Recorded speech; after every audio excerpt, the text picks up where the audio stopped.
Well dear students, तो आज का जो पहला टॉपिक है हमारा है वो है इक्विवेलेंट कंडक्टिविटी, जिसको हम कैप EQ से रिप्रेजेंट करेंगे।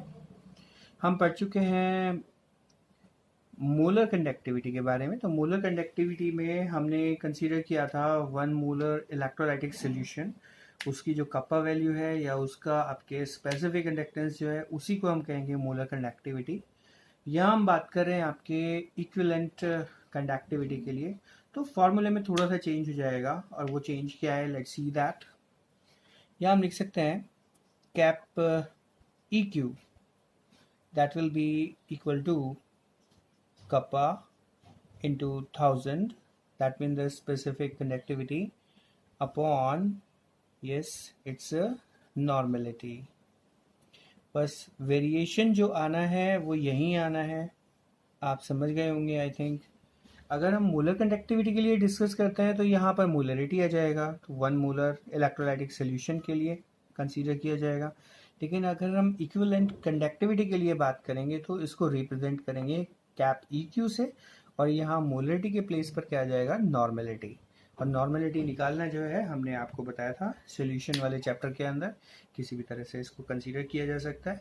तो equivalent conductivity is cap EQ, it is very much equal to what, it's kappa into 1000 upon normality। अगर इसका यूनिट अगर देखा जाए तो यूनिट हम कंसीडर कर सकते हैं। तो मैं रेडीमेड जो है वैल्यू निकाल के यहाँ पे रख रहा हूँ, आप इसको सॉल्व भी कर सकते हैं। तो कुछ इस तरह से हम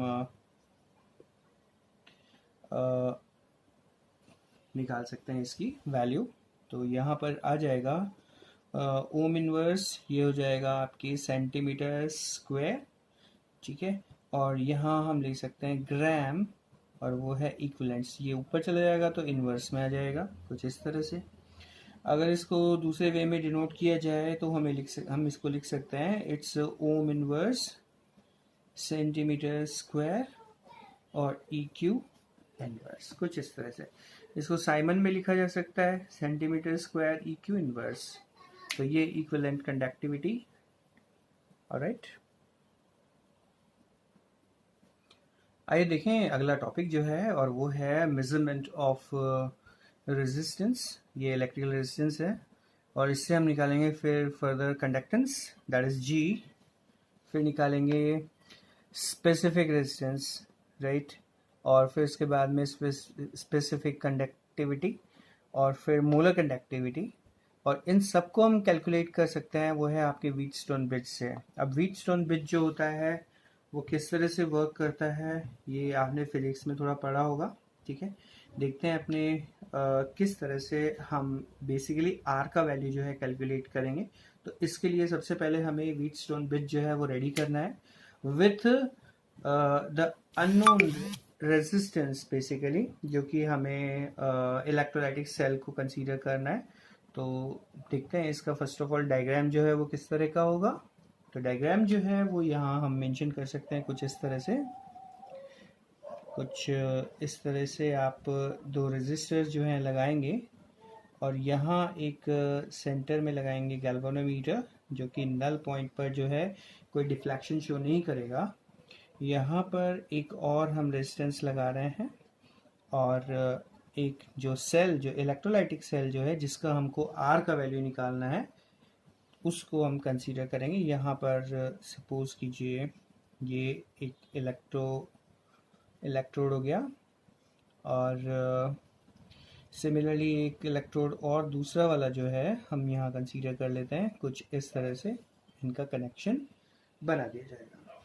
यहाँ पर आप इलेक्ट्रोलाइटिक सॉल्यूशन जो है वो फिल कर दीजिए, और अब इनके रेजिस्टेंस के हम वैल्यूज़ जो हैं, R1 इसको बोल देते हैं, R3 इट्स R4। अब इनके बीच का जो रेजिस्टेंस होगा, यानी कि आयंस जो मूव करके they actually migrate to their respective electrodes, यहाँ जो बैरियर का जो वर्क करेंगे, जो भी आपके क्या बोलते हैं अदर आयंस है, या फिर क्या बोलते हैं इलेक्ट्रोलाइटिक जो सॉल्यूशन है उसमें जो सॉल्वेंट के क्या हैं आपके पार्टिकल्स हैं, मॉलिक्यूल्स हैं, वो चीज़ वो किस तरह से ओपोज करेंगे आपके करंट फ्लो के अंदर, राइट। तो उसको हम कंसीडर करना चाहते हैं, उसको हम कैलकुलेट करना चाहते हैं। तो सपोज कीजिए वो R2 हम यहाँ पर कैलकुलेट करना चाहते हैं। तो ये R1 जो है वो वेरिएबल रेजिस्टेंस हो गया, तो इसको वेरी कर सकते हैं। तो यहाँ पर एक ये एडजस्टमेंट जो है हमारा कंप्लीट है। बस एक यहाँ पर आपको बैटरी की रिक्वायरमेंट है, तो हाई वोल्टेज बैटरी आप लगा सकते हैं या फिर एसी सोर्स को भी यहाँ पर अप्लाई किया जा सकता है। तो कुछ इस तरह से ये पूरा का पूरा सेटअप होता है।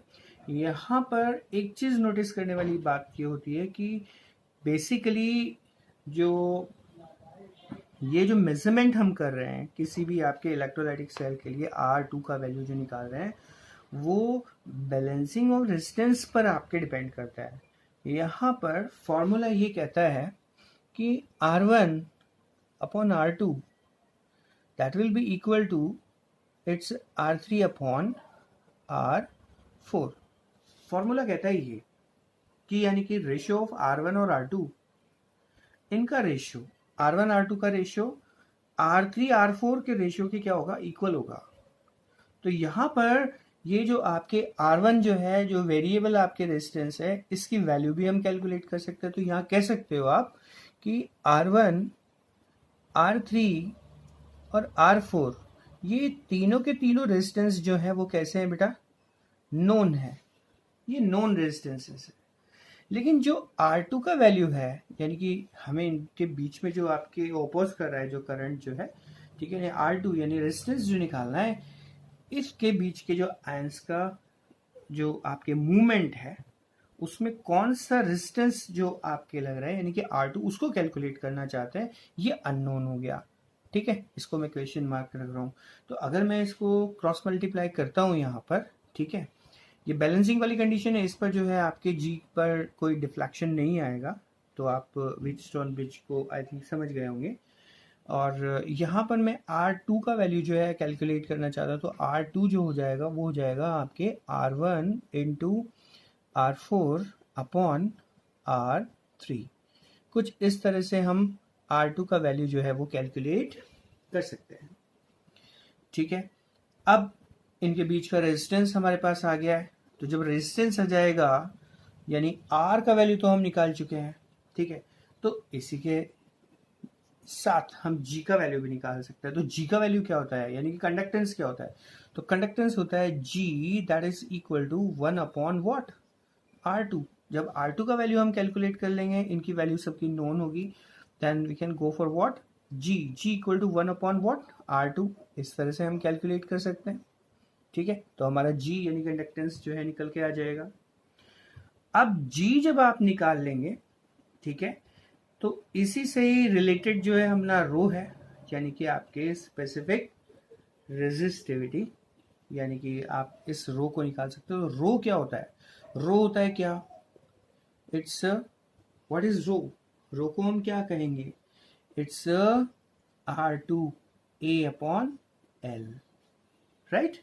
तो यहाँ पर जो रेजिस्टेंस आया R2, उसको हम कैलकुलेट कर सकते हैं कुछ इस तरह से, रो का वैल्यू यहाँ पर निकाला जा सकता है। बहुत सिंपल से फॉर्मूलाज हैं, बस इन फॉर्मूलाज को ध्यान रखिएगा। तो हमने यहाँ पर आपके स्पेसिफिक व्हाट रेजिस्टेंस को भी आपके कैलकुलेट कर लिया। अब आता है कप्पा वैल्यू निकालना। कप्पा वैल्यू निकालना भी बहुत आसान है, कोई मुश्किल बात नहीं है। अब कप्पा वैल्यू क्या होती है, कप्पा जो होता है क्या होता है, kappa is equal to 1 upon rho होता है। इस तरह से कैलकुलेट कर सकते हैं। अब इसके लिए रो का वैल्यू क्या हो जाएगा बताइए, kappa equal to, yes it is what, it is L upon R2A। Clear है, कुछ इस तरह से हम क्या बोलते हैं, कप्पा का वैल्यू कैलकुलेट कर सकते हैं। ओके, ये यहाँ मिसिंग है, आपको नज़र नहीं आ रहा होगा, तो हम इसको शो कर सकते हैं कुछ इस तरह से। देखिए, kappa that is equal to what, its L upon R2A, कुछ इस तरह से मेंशन कर सकते हैं। क्लियर है, तो ये कप्पा का वैल्यू आ गया, यानी कि स्पेसिफिक कंडक्टेंस। अब हम बात कर रहे हैं अगर कैप एम की वैल्यू निकालने की। तो कप्पा वैल्यू जिसने निकाल ली तो वो डेफिनेटली कैप एम की वैल्यू निकाल सकता है। तो कैप एम की वैल्यू कैसे निकालेंगे? Cap M that will be equal to what? Kappa, ये वैल्यू यहाँ से आप पुट कर सकते हैं, into 1000 upon its molarity. Clear है? ओके तो by using of you can say Wheatstone bridge हम यहाँ से आर का वैल्यू कैलकुलेट कर सकते हैं, और इस आर की वैल्यू कैलकुलेट करने के साथ में हम जी रो कप्पा यानी कि आपके स्पेसिफिक कंडक्टेंस और कैप एम यानी कि मोलर कंडक्टिविटी, इन सबको कैलकुलेट कर सकते हैं। ओके चलिए देखते हैं जो अपना अगला टॉपिक है वो है आपके cell constant.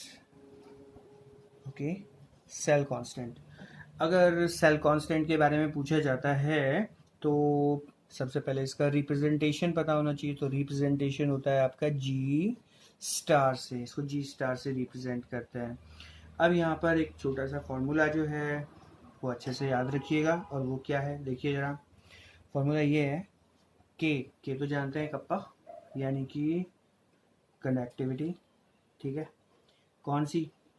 Specific, that is equal to conductance होता है G, okay G into G star.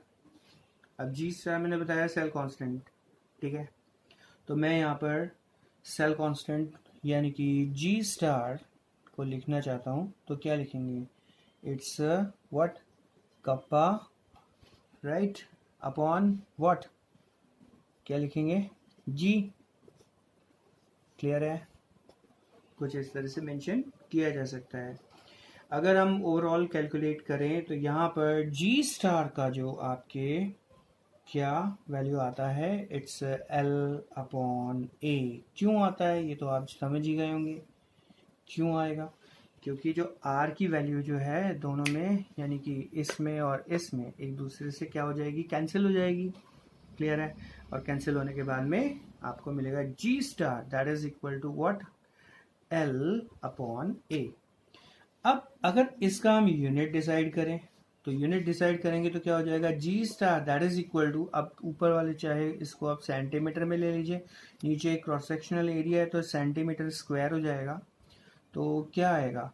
तो जी स्टार क्या आ जाएगा अपने पास, और वो आएगा सेंटीमीटर इनवर्स, ठीक है, या मीटर इनवर्स ले सकते हैं। तो सेल कांस्टेंट जो है कुछ इस तरह से हम रिप्रेजेंट कर सकते हैं, और just keep in your mind please. चलिए देखते हैं एक और इम्पॉर्टेंट टॉपिक जो है इस इलेक्ट्रोकेमिस्ट्री चैप्टर का, वो है आपके variation of conductance, specific conductivity, equivalent conductivity and molar conductivity with concentration और डाइल्यूशन। ये बहुत समझने वाली चीज़ें हैं इसके अंदर, और मुश्किल नहीं है बट थोड़ा समझना पड़ेगा। देखते हैं इसका शॉर्ट कंक्लूजन जो है क्या कहते हैं, तो आपको समझना है एक एक चीज़ को अच्छे से, बहुत अच्छे से समझिएगा। तो सबसे पहला पॉइंट आता है, वो आता है हमारे पास में जिसको हम कहते हैं इक्विवेलेंट कंडक्टिविटी यानी कि कैप EQ, और साथ में जिसको हम कह रहे हैं मोलर कंडक्टिविटी यानी कि कैप M। अगर इन दोनों के फॉर्मूले चेक किए जाएं तो फॉर्मूले ये कहते हैं कि cap EQ that is equal to kappa into 1000 upon normality, right, यही है। अगर हम मोलर कंडक्टिविटी की बात करें तो कैप M वो होगा कप्पा इंटू 1000 अपॉन मोलैरिटी, ठीक है। अब ये नॉर्मेलिटी वाली टर्म और मोलरिटी वाली जो दोनों टर्म है वो आपके कॉन्सेंट्रेशन टर्म हुई। तो हम बात कर रहे हैं कि भाई क्या वेरिएशन होगा किस पर, देखिए स्पेसिफिक कंडक्टिविटी और आपके मोलर कंडक्टिविटी पर, ठीक है, clear, sorry I am sorry, equivalent conductivity और मोलर कंडक्टिविटी पर, इसको हम बाद में डिस्कस करेंगे स्पेसिफिक कंडक्टिविटी को, ठीक है। तो यहाँ पर क्या वेरिएशन होंगे with respect to what, concentration और यू कैन से डाइल्यूशन। तो अगर गौर से देखा जाए तो यहाँ पर कॉन्सेंट्रेशन टर्म हमने क्या लिया है, डाउनवर्ड्स लिया है। अगर मैं नॉर्मेलिटी इंक्रीज कर देता हूं तो कैप EQ का वैल्यू यानी कि आपके इक्विवेलेंट कंडक्टिविटी की वैल्यू क्या होगी, डिक्रीज होगी, राइट। अगर मैं मोलरिटी इंक्रीज कर देता हूं यानी कि कॉन्सेंट्रेशन इंक्रीज कर देता हूं तो कैप एम यानी कि आपके मोलर कंडक्टिविटी की वैल्यू क्या हो जाएगी, आपकी इंक्रीज हो जाएगी या डिक्रीज होगी, इट्स डिक्रीजेस डियर, ओके।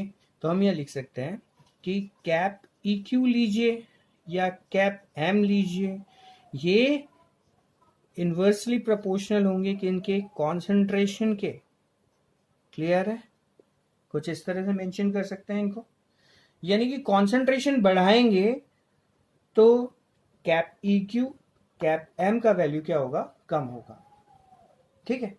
लेकिन अगर कॉन्सेंट्रेशन कम करें इसका मतलब क्या किया जाए, डाइल्यूशन किया जाए। तो डाइल्यूट करेंगे कोई भी सॉल्यूशन को, डेफिनेटली उसका कैप EQ और कैप M का वैल्यू क्या होगा, हमेशा इंक्रीज होगा। तो हम ये यहाँ पर जस्टिफाई कर सकते हैं एक सिंपल वर्ड्स में, अगर इनको बोला जाए कि कैप M का वैल्यू अगर आप चाहते हो इंक्रीज करना, ठीक है, तो क्या कर दीजिए, डाइल्यूशन बढ़ा दीजिए या डाइल्यूशन को क्या कर दीजिए, इंक्रीज कर दीजिए। बड़ा सिंपल सा फंडा है, आई थिंक समझ में आ गया होगा आपको। इसी तरह से कैप EQ का वैल्यू अगर आपको इंक्रीज करना है तो आपको क्या करना पड़ेगा, डाइल्यूशन यानी कि नॉर्मेलिटी जो है क्या कर दीजिए, यस, रिड्यूस कर दीजिए। तो डाइल्यूशन इंक्रीज करेंगे तो कैप M और कैप EQ का वैल्यू क्या हो जाएगा आपके, यस, इंक्रीज हो जाएगा। So this is the concept, आप इस कंसेप्ट को अच्छे से ध्यान में रखिएगा। तो फॉर्मूले से हम ये कैलकुलेट कर सकते हैं। इसी को कंटिन्यू करते हुए हम देखते हैं कि एक्चुअल में कंडक्टेंस पर क्या इफेक्ट पड़ने वाला है अगर हम डाइल्यूशन इंक्रीज करते हैं, ठीक है। तो कंडक्टेंस बेसिकली है क्या, कंडक्टेंस होता है आपके G that is equal to 1/R, यानी रेजिस्टेंस का वैल्यू अगर कम हो जाता है तो कंडक्टेंस का वैल्यू क्या हो जाएगा, इंक्रीज हो जाएगा, कुछ इस तरह से समझ सकते हैं। तो यहाँ पर डाइल्यूशन अगर हम कर रहे हैं तो क्या कंडक्टेंस इंक्रीज होगा या डिक्रीज होगा, ये हमें चेक करना है। तो हम करें क्या, एक छोटा सा एग्जांपल लेते हैं। यहाँ हमने क्या किया, एक इलेक्ट्रोलाइटिक सेल ले लिया, ठीक है, और यहाँ पर हमने इलेक्ट्रोड्स ले लिए और एक हमने क्या किया, इलेक्ट्रोलाइट यहाँ डाल दिया, ठीक है। अब अगर कॉन्सेंट्रेशन ज़्यादा है तो प्लस माइनस आयंस के नंबर्स भी ज़्यादा होंगे, यस और नो, बहुत ज़्यादा होंगे। अब सपोज कीजिए एक सर्टेन कॉन्सेंट्रेशन C पर यहाँ पर 5000 जो है आपके पॉजिटिवली चार्ज्ड आयंस हैं और 5000 ही क्या है, नेगेटिवली चार्ज्ड आयंस हैं। अब ये अपने रिस्पेक्टिव इलेक्ट्रोड्स की तरफ जब मूव करेंगे, ठीक है, तो इनमें डेफिनेटली क्या बोलते हैं, आपस में टकराएंगे भी या कुछ ना कुछ आपके क्या बोलते हैं, रेजिस्टेंस ये फील करेंगे, राइट। इसका मतलब ये हुआ कि कॉन्सेंट्रेशन अगर ज़्यादा है, ठीक है, कॉन्सेंट्रेशन सोल्यूशन का ज़्यादा है, इसका मतलब ये रिस्पेक्टिव इलेक्ट्रोड्स जब आयंस अपने जब इलेक्ट्रोड्स की तरफ माइग्रेट होंगे, ठीक है, इतने फास्टली नहीं होंगे, क्लियर है। इसका मतलब जो कंडक्टेंस का जो आपके वैल्यू है वो क्या होगा आपके, यस, कम होगा उस केस के अंदर, क्योंकि रेजिस्टेंस यहाँ पर ज़्यादा है, ज़्यादा से ज़्यादा आयंस जो है एक दूसरे से टकरा रहे हैं, इस वजह से क्या होगा, आपके कंडक्टेंस की वैल्यू कम होगी। लेकिन अगर हम ऐसा करें, हम यहाँ कॉन्सेंट्रेशन कम कर दें या फिर हम क्या कर दें, इसका डाइल्यूशन कर दें, चलिए कंसंट्रेशन कम कर लेते हैं। तो कंसंट्रेशन कम कर लेते हैं तो क्या हुआ, देखिए जरा गौर से, वही इलेक्ट्रोलाइटिक सोल्यूशन है। अब केवल कितने रह गए आपके, सपोज कीजिए 50 प्लस वाले, सॉरी 500 प्लस वाले, और 500 ही कौन से, नेगेटिव आयंस वाले रहे। अब ये आयंस इजीली क्या बोलते हैं, अपने रिस्पेक्टिव इलेक्ट्रोड्स की तरफ मूव कर पाएंगे, यानी कि इनमें रेजिस्टेंस क्या हो जाएगा, कम हो जाएगा। अब रेजिस्टेंस कम हो जाएगा तो नेचुरली क्या बोलते हैं, इलेक्ट्रिसिटी को ये अच्छे से कंडक्ट कर पाएंगे। इसका मतलब ये हुआ कि यहाँ पर आर यानी रेजिस्टेंस का वैल्यू क्या हो जाएगा, कम हो जाएगा। यहाँ पर देखा जाए तो आर का वैल्यू क्या हो जाएगा, आपके ज्यादा हो जाएगा। क्लियर है। और सब जानते हैं G equal to what, 1/R। कुछ इस तरह से हम इसको कैलकुलेट कर सकते हैं। तो कंडक्टेंस की जो आपके वैल्यू है वो आप इस तरह से कंसीडर कर सकते हैं। तो इसको आप समझ गए होंगे, आई होप सो, कि जिसमें रेजिस्टेंस कम होगा, रेजिस्टेंस नेचुरली इसमें आपके कम होगा क्योंकि इसकी कॉन्सेंट्रेशन की वैल्यू क्या होगी, कम होगी। ठीक है, आयंस नो डाउट कम है, तो अपने रिस्पेक्टिव इलेक्ट्रोड्स की तरफ फास्टली मूव करेंगे। फास्टली मूव करेंगे तो क्या होगा, रेजिस्टेंस कम हो जाएगा। रेजिस्टेंस कम हो जाएगा तो जी का वैल्यू क्या हो जाएगा, आपके इंक्रीज हो जाएगा। ठीक है, तो डाइल्यूशन करते वक्त या डाइल्यूट जब किया जाए किसी सोल्यूशन का, तो उसकी कंडक्टेंस की वैल्यू क्या हो जाएगी, आपके इंक्रीज हो जाती है। तो ये कंसेप्ट आप ध्यान रखेंगे। वेल, अब एक खतरनाक चीज आती है जिसको हम बोल रहे हैं आपके स्पेसिफिक कंडक्टिविटी। तो स्पेसिफिक कंडक्टिविटी जो होती है वो है कप्पा। ठीक है, और बेहद इम्पॉर्टेंट है। ठीक है, तो हमें ये चेक करना है कि क्या कप्पा की वैल्यू डाइल्यूट करने पर, सॉल्यूशन इलेक्ट्रोलाइटिक सॉल्यूशन को डाइल्यूट करने पर इंक्रीज होगी या डिक्रीज होगी। ठीक है, अब जरा समझिएगा, स्पेसिफिक कंडक्टिविटी यानी कप्पा की वैल्यू डिपेंड करती है number of what, current carrying ions पर।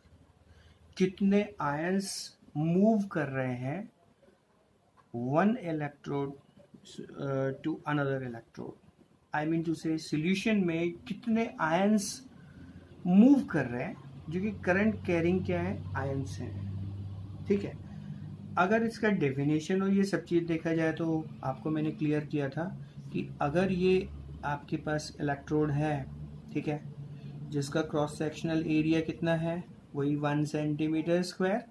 ठीक है, एक और इलेक्ट्रोड मैंने यहाँ लिया, राइट, दूसरा वाला जो इलेक्ट्रोड है, इसको हमने एक डेफिनेट डिस्टेंस पे रखा 1 सेंटीमीटर।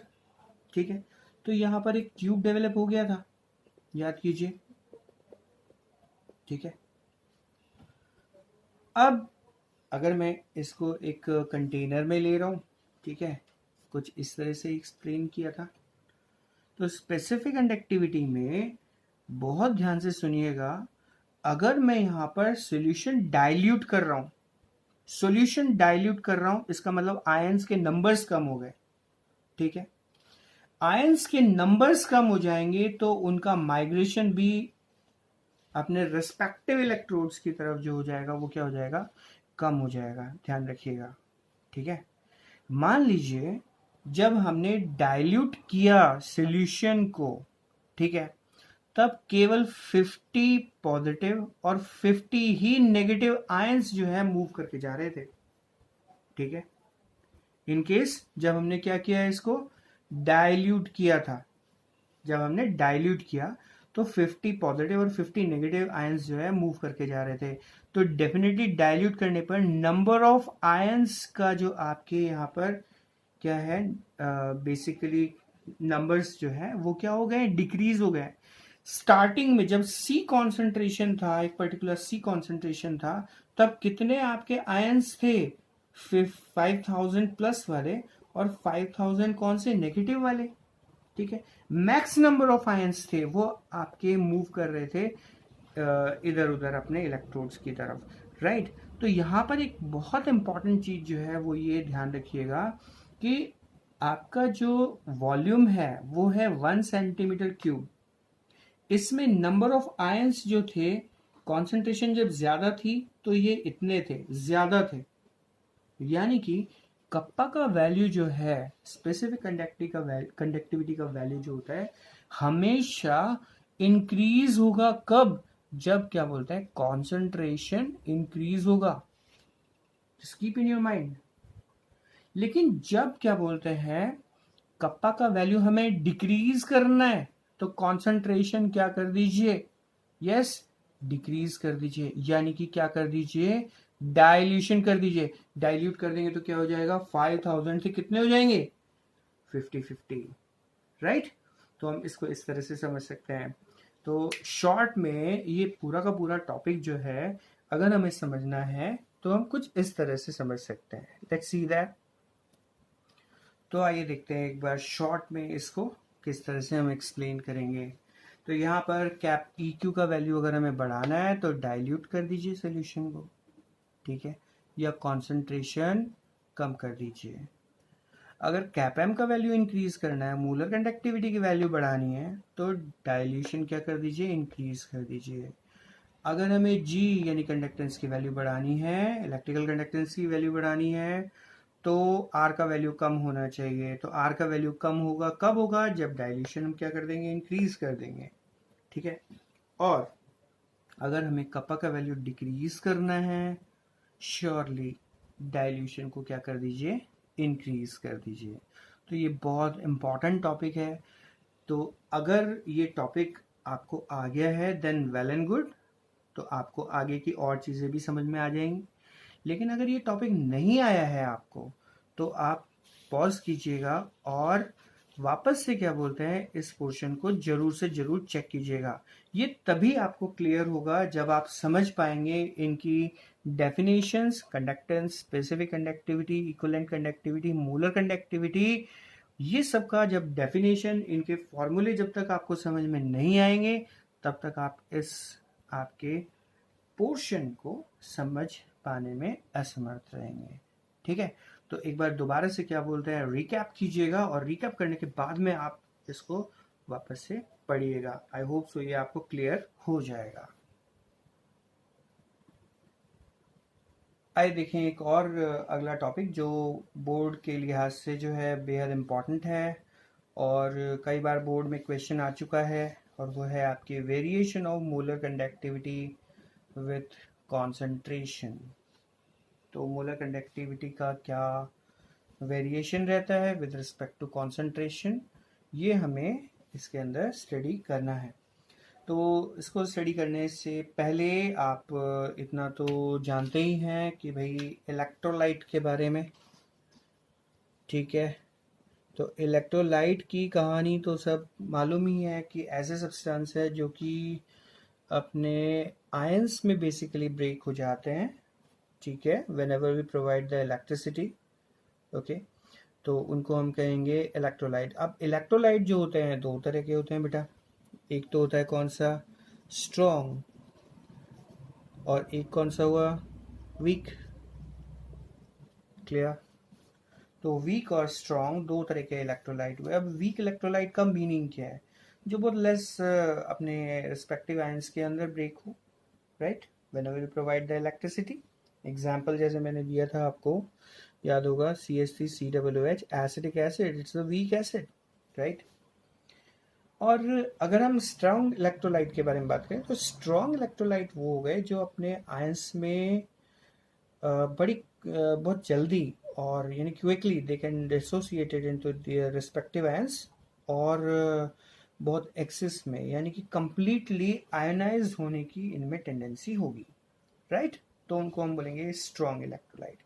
ये लेस नंबर्स में अपने आयंस में डिसोसिएट होंगे, ये आपके मोर एंड मोर नंबर्स में अपने आयंस के अंदर डिसोसिएट होंगे। यहाँ एग्जाम्पल हम लिख सकते हैं KCl, NaOH, या कोई स्ट्रॉन्ग एसिड, कोई भी सॉल्ट, कुछ भी आप ले सकते हैं। तो दो तरह के इलेक्ट्रोलाइट हुए।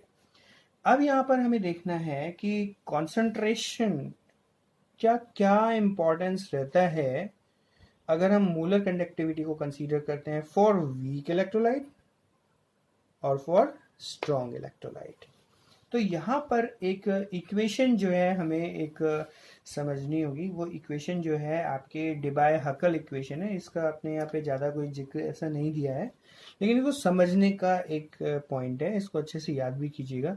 ये हकल जो आपकी इक्वेशन ये है कैप एम सी, ठीक है, molar conductivity at particular C concentration, that will be equal to cap M naught. Cap M naught लिख देते हैं कई बार लोग, कैप एम इनफाइनाइट लिख देते हैं। तो इनफाइनाइट डाइल्यूशन पर मोलर कंडक्टिविटी, इसको मैं समझाऊंगा आपके बाद में। तो मीन्स बहुत अच्छे से डाइल्यूट किया हुआ है, इनफाइनाइट टाइम्स डाइल्यूट किया हुआ है, यानी कि कॉन्सेंट्रेशन बहुत ही क्या है आपकी कम है तब, ठीक है। So molar conductivity eight infinite dilution, right, इसको हम लिमिटिंग मोलर कंडक्टिविटी भी कहते हैं, that will B cap M not.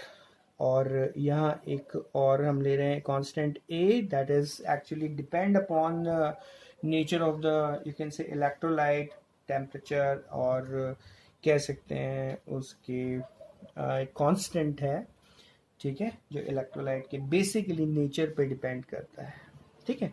और यहाँ एक हम ले रहे हैं रूट सी, यानी कि कॉन्सेंट्रेशन, पर्टिकुलर कॉन्सेंट्रेशन पर। तो पर्टिकुलर कॉन्सेंट्रेशन पर molar conductivity, limiting molar conductivity और कॉन्सेंट्रेशन जो है उनमें क्या कोरिलेशन है, वो ये कोरिलेशन है, और ये है आपकी डिबाय हकर ऑनसागर इक्वेशन। इसको डिबाय हकर ऑनसागर इक्वेशन भी कहते हैं, ठीक है, इसको प्लीज माइंड में रखिएगा। Huckel-Debye-Onsager equation, it's the equation which is the correlation of the molar conductivity at the C concentration and the molar conductivity at infinite dilution. You can go for what the limiting molar conductivity as well the concentration whose you can say root value. Okay, तो इसको हम ये equation से express कर सकते हैं। अब जरा देखते हैं कि वीक इलेक्ट्रोलाइट और स्ट्रॉन्ग इलेक्ट्रोलाइट जो होता है उसमें कैप एम और रूट सी का वैल्यू जो होता है वो किस तरह से आपके वेरी करता है। Let's see that. तो आइए देखें ये ग्राफ, और ये ग्राफ जो है हमने प्लॉट किया है कैप एम और रूट सी के इन बिटवीन। तो यहाँ पर दो आपको ग्राफ नजर आ रहे होंगे, और वो दो ग्राफ जो हैं आपके हैं, एक तो है KCl के लिए यानी कि स्ट्रॉन्ग इलेक्ट्रोलाइट के लिए, और एक है हमारे पास में क्या, वीक इलेक्ट्रोलाइट के लिए। जब भी हम स्ट्रॉन्ग इलेक्ट्रोलाइट के लिए बात करेंगे तो कैप एम और रूट सी के बीच में जो ग्राफ आएगा वो कुछ इस तरह से आएगा। यहाँ देखें तो आपको साफ नज़र आ रहा होगा, अगर हम कॉन्सेंट्रेशन जो है बहुत नियर बाई ज़ीरो रखते हैं, क्लियर है, तो यहाँ पर कैप एम का वैल्यू जो होगा वो कितना आ रहा है, कुछ इस तरफ, क्लियर। अगर मैं थोड़ा रूट सी का वैल्यू बढ़ाता हूँ, यहाँ बढ़ाता हूँ, तो ये वैल्यू कुछ इस तरफ आएगा, यानी कि इतना, ठीक है। आई होप सो क्लियर हो रहा होगा। यहाँ पर अगर डिप देखा जाए तो ये, अगर मैं और कॉन्सेंट्रेशन बढ़ाता हूँ तो ये डिप कुछ यहाँ पर होगा, तो कुछ इस तरफ आ जाएगा। ये पोर्शन जरा गौर से देखिए। इसका मतलब क्या हुआ कि अगर मैं कॉन्सेंट्रेशन बढ़ा रहा हूँ, ठीक है, रूट कॉन्सेंट्रेशन अगर इनमें इंक्रीज कर रहा हूँ, बढ़ा रहा हूँ, तो यहाँ पर कैप एम की वैल्यू जो होती है ना, उसके अंदर कोई ज़्यादा वेरिएशन नहीं आ रहा है, बहुत कम वेरिएशन आ रहा है। यानी कि कॉन्सेंट्रेशन अगर मैं ज़ीरो के करीब अगर समझूं तो यहाँ पर ये आपकी कॉन्सेंट्रेशन यानी कि ज़ीरो के करीब जो है इनफाइनाइट डाइल्यूशन हो जाएगा। तो यहाँ पर ये जो कॉन्सेंट्रेशन होगी उसके लिए कैप एम का वैल्यू यहाँ आएगा, थोड़ा सा और बढ़ाया तो ये वैल्यू इस तरफ आ गया, थोड़ा और बढ़ाया तो ये वैल्यू कुछ डाउन हो गया। इसका मतलब ये निकला कि स्ट्रॉन्ग इलेक्ट्रोलाइटिक सॉल्यूशन जो होते हैं उनके लिए कैप एम का वैल्यू जो होता है वो डिक्रीज तो होता है, लेकिन एक जैसे कॉन्सेंट्रेशन इंक्रीज हो रही है उस हिसाब से नहीं होता प्रॉपर जैसे होना चाहिए। तो स्ट्रॉन्ग इलेक्ट्रोलाइट में ऐसा क्या होता है कि उसकी आपके कैप एम की वैल्यू जो होती है बहुत धीरे धीरे रिड्यूस होती है। इसका रीज़न यही है कि KCl या कोई भी स्ट्रॉन्ग इलेक्ट्रोलाइट होते हैं तो उनके आयंस जो होते हैं, अब कुछ भी आयंस है K+ और Cl- आयंस है, ये एक दूसरे को क्या बोलते हैं, एक स्ट्रॉन्ग बॉन्डिंग से क्या बोलते हैं, जकड़े हुए हैं। जब इनमें स्ट्रॉन्ग बॉन्ड डेवलप हैं तो इधर उधर मूव करने के लिए ये नहीं जाएंगे, तो यानी कि कैपएम की वैल्यू जो होगी वो क्या होगी, आपके डिक्रीज होगी। ध्यान रखिएगा हमेशा, ठीक है। तो यहाँ पर क्या आपके लॉजिक दिया जाएगा, क्यों आपके ये इतना जल्दी से डिप क्यों नहीं हो रहा है, डिक्रीज क्यों नहीं हो रहा है, बहुत स्लाइट आपके डिक्रीज हो रहा है। इसका रीजन यही बताइएगा, क्या रीजन बताएंगे कि जितने भी आयंस होते हैं स्ट्रॉन्ग इलेक्ट्रोलाइट वाले, पहली बात तो नंबर्स में ज्यादा होंगे, दूसरा ये एक दूसरे को जकड़े हुए हैं, अट्रैक्शन फोर्स इनमें ज्यादा है, इस वजह से क्या बोलते हैं ये डिप बहुत बहुत स्लो होगा। क्लियर है। तो स्ट्रॉन्ग इलेक्ट्रोलाइट के लिए आप कैप एम और रूट सी की वैल्यू में आपके जो वेरिएशन आएगा वो कुछ इस तरह से एक्सप्रेस कर सकते हैं अपनी लैंग्वेज के अंदर। लेकिन अगर बात की जाए वीक इलेक्ट्रोलाइट के लिए, अब वीक इलेक्ट्रोलाइट है तो वैसे ही क्या बोलते हैं, अगर कॉन्सेंट्रेशन डाउन है, देखिए कॉन्सेंट्रेशन 0 के करीब है, तो यहाँ पर मैक्सिमम क्या बोलते हैं, इनकी क्या है वैल्यू है, ये रही, ठीक है। ऑलराइट, तो आसानी से क्या बोलते हैं आपके इलेक्ट्रिकल कंडक्टेंस जो है वो शो करेंगे, ठीक है। लेकिन जैसे जैसे कॉन्सेंट्रेशन बढ़ेगा, देखिए जैसे जैसे कॉन्सेंट्रेशन बढ़ेगा, यहाँ तक जैसे कॉन्सेंट्रेशन बढ़ा या थोड़ा सा करीब लेते हैं इधर, तो देखिए यहाँ पर एकदम से डिप हो गया है, ये पोर्शन यहाँ आ गया है। पहले ये था कैप एम का वैल्यू, लेकिन यहाँ देखिए जब ये डिप आया तो कॉन्सेंट्रेशन का वैल्यू इधर आ गया, ठीक है।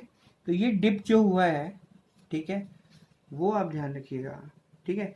तो रूट सी यानी कि आपके कॉन्सेंट्रेशन की वैल्यू अगर हम बढ़ा देते हैं, ठीक है, आयंस में डिसोसिएट होना बहुत कम हो रहा है, ठीक है। रूट सी की वैल्यू जो है अपने क्या बोलते हैं इंक्रीज कर दी है, ठीक है। तो यहाँ पर कैप एम की वैल्यू जो है एकदम से क्या होगी, डिप होगी, फिर ग्रेजुअली जो है जैसे जैसे क्या बोलते हैं आपकी कॉन्सेंट्रेशन बढ़ेगी, वैसे वैसे कैप एम की वैल्यू जो है वो आपके धीरे धीरे क्या होगी, डिक्रीज होगी। तो हमेशा ध्यान रखिए, अगर स्ट्रॉन्ग इलेक्ट्रोलाइट है तो ग्राफ कुछ इस तरह का आएगा, और वीक इलेक्ट्रोलाइट अगर हम ले रहे हैं तो पहले क्या होगा, यस, जैसे कॉन्सेंट्रेशन इंक्रीज करेंगे तो एक डिप आएगा, तेजी से डिक्रीज होगी कैप एम की वैल्यू, फिर क्या होगा आपकी ग्रेजुअली क्या होगी, आपके डिक्रीज होगी, और लास्ट में कुछ इस तरह से आ जाएगी। ओके, तो this is the variation of one molar conductivity with concentration, कुछ इस तरह से हम इसको समझ सकते हैं। तो सिंपली अगर हम एक पॉइंट टू पॉइंट अगर बात की जाए तो हम ले सकते हैं, for a strong electrolyte solution as the concentration increases, slight decreases in the cap m value because of the more you can say interaction, or you can say inter ionic attraction basically। और अगर हम बात करें कि क्या बोलते हैं आपके वीक इलेक्ट्रोलाइट के लिए, तो as far as the weak electrolyte is concerned, the cap m value decreases when the concentration increases। तो शार्प डिक्रीजमेंट जो है यहाँ पर आपको देखने को मिलेगा जब भी हम कंसीडर करेंगे as weak electrolyte। All right,